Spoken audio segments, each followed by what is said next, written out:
and having lived amongst them, and, gotten in political conversations back in a time when things were more civil than they are now, but I was still being called that Jew. I'm sorry. They are stupid. They are ignorant. And then the ignorance goes beyond way into stupid. And the reason I say that is the facts that present themselves are inconvenient to these people. So rather taking the truth that is right in front of them, they are willing to listen to Alex Jones, to Rush Limbaugh, to Donald Trump, to a point where 3 Republican senators voting not to take away health care from 16 million people becomes letting America down. Yeah. That is where I can't, I would love to understand where these people are coming from. And I do try and engage, when, but the atmosphere is such that as soon as you I genuinely want to know how this X, Y, and Z are true. So how does that equate to the conclusion that you've arrived at? I don't get that. Please explain that to me. Oh, you think you're better than me? Yeah. Well, if that's your answer, yeah. No, I don't think I'm better than you. I know I'm better than you. Yeah. But humor me. Please show me why you are my intellectual equal or superior. Well, intellectualism, I think, is key to this because I think Fox News many years ago kind of sowed the seeds of anti-intellectualism, stupid. You're going to tell us what to do. Your intuition and your instinct trumps actual facts. Yeah. They're not stupid. They're just ignorant, and I'm willing to make the distinction that just because they're ignorant, and even willfully so, doesn't make them necessarily stupid.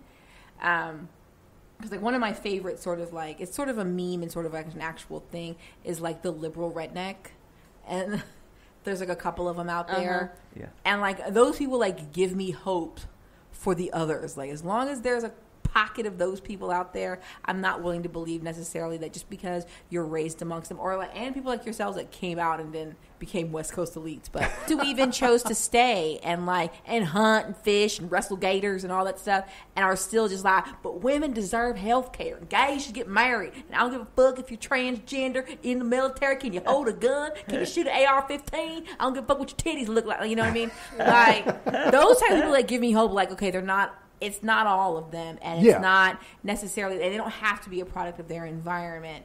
And oh no, by all means. And I just think they're just slow on the uptake. And, you know what I mean? Well, but and it's going to take a little longer for them to catch up with the liberal elites who went to good colleges or educated ourselves or whatever it is that you did to enlighten yourself. Because I also think there's a place in this world for someone who's sort of a John McCain or a Ronald Reagan. We need a balance. Everybody can't be a liberal elite or we're going to descend into communism, and that doesn't work out for anybody. And that's, in the previous incarnation of the show, The Cause Effect, we had, being all liberal, we had people from around the political spectrum. And one of the conservatives who was a regular panelist on the show, Ari David, love you, Ari, is batshit crazy. But the thing is, he's educated and he's informed. Yeah. So while I don't agree with the conclusions he comes to, I got mad respect for the knowledge that goes into arriving at the wrong conclusion. A good friend of mine from college passed away a couple of years ago, spared himself from the embarrassment that the current Republican establishment is. But he and I would get into great arguments, both when we were in college and then years later on Facebook, because he was informed. He knew the history. But what we're, and so I do want to clarify that I'm not talking about everybody in Missouri, because, there are a lot of liberal rednecks. I have no problem with people who like to live in the woods and go hunting and fishing. That's all good. It's fantastic. But the ones that, do not approve of gays doing anything, of women doing anything outside the house, that doesn't require birthing and feeding the kids. The people who support Trump blindly, these are the ones that I have a problem with. These are the ones that I think are stupid. The ones that, despite all of the evidence. Well, no, I'm not just going to see like a red, make it great hat and go, oh, idiot. Yeah. But if they... I will. Because if you still think that this guy cares about you after everything that he said and you still support him, you're a fucking moron. Either that or you're just cruel. It's willful ignorance, though. It's cognitive dissonance. It's willful ignorance. And the human brain is a wonderful, magical place that is willing literally to do anything to keep you rational. And to keep some people rational, it means blindly following Trump, no matter if everything that he does and says goes against everything that is in your best interest, if you originally thought you were the smartest person in the world for supporting him. So he'll never think that what you think, that what he's doing is the wrong. It's like he's basically duped a large portion of America into an abusive relationship. Yeah. Well, and it's very difficult to leave an abusive relationship. Yeah. It's, as we know. So it's like, if we're going to be liberals, like, think of everybody who's a Trump supporter as a spouse who is being abused by their partner. And then it becomes a lot easier to think like, okay, well, we need to approach these people from a different perspective. It doesn't mean we can't still think that they're fucking doing the wrong thing and that they are like, what the fuck is wrong with you for being in this? But it makes it a lot easier to be like, what's a better, more proactive, more effective way of, instead of just saying that they're morons. Because nobody ever believes that they're a moron. Nobody. Right. You could call somebody who has every retardation possible for a human to have in combination a moron, and they're not going to believe you. No, I get that. And, it's just tough because you do try and open up the dialogue, and then, for me, I can't speak for anyone else, but for me, it's like you listen for 2 minutes and then you just like. But it's just like it's the same thing. I can't be in this conversation because no oblo dipshit. Because she's constantly falling down the stairs. Like, how many times can you hit yourself in the waist with a doorknob, bitch, before we're going to be like, listen. Well, I think also, like, there's an intractability issue, which is, Trump is someone who, as far as I know, correct me if I'm wrong, has never said the words, I'm sorry. Yeah. I don't think ever. Or I'm wrong. Yeah. Even at the height of the absolute worst thing that everyone thought would destroy his campaign with the Access Hollywood tape, he came out and said, locker room talk, Bill Clinton has said worse.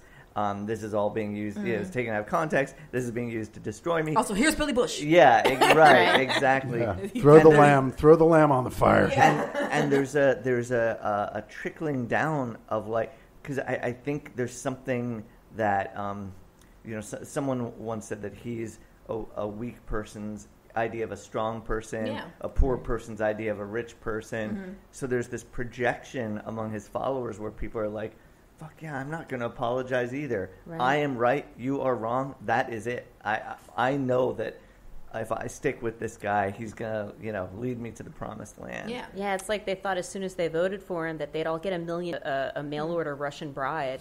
Like they were all like, oh yeah, he's got Melania. I'm going to have a Melania. I'm going to have a woman who's had so much plastic surgery that she can't see. So I'm going to get a Marla Maples, and she's going to resent me the whole time.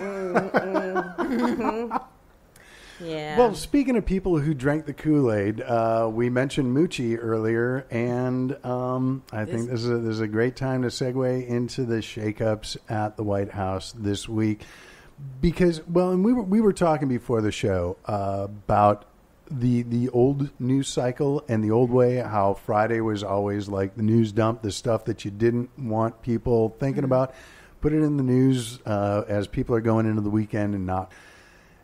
But it seems like since Trump got into office, because I spend the week, reading the news and doing research for the show, and ideally for the sake of the panelists, try and have the lineup of things we're going to discuss solidified by Thursday.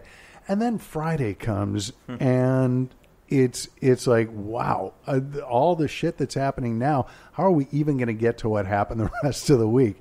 Because it seemed like at the beginning of the week, Moochie's in, Sean Spicer's out. This is... Well, and Jeff, at the beginning of the week, he was insulting Jeff Sessions, publicly. Like, oh, man, this is the biggest crisis that could possibly, hit this White House this week. Nope. And then by Friday, Reince Priebus is out. Themselves. There's always going to be another layer to that cake. Well, Steve Bannon, he's running that White House, and he's doing a blitzkrieg.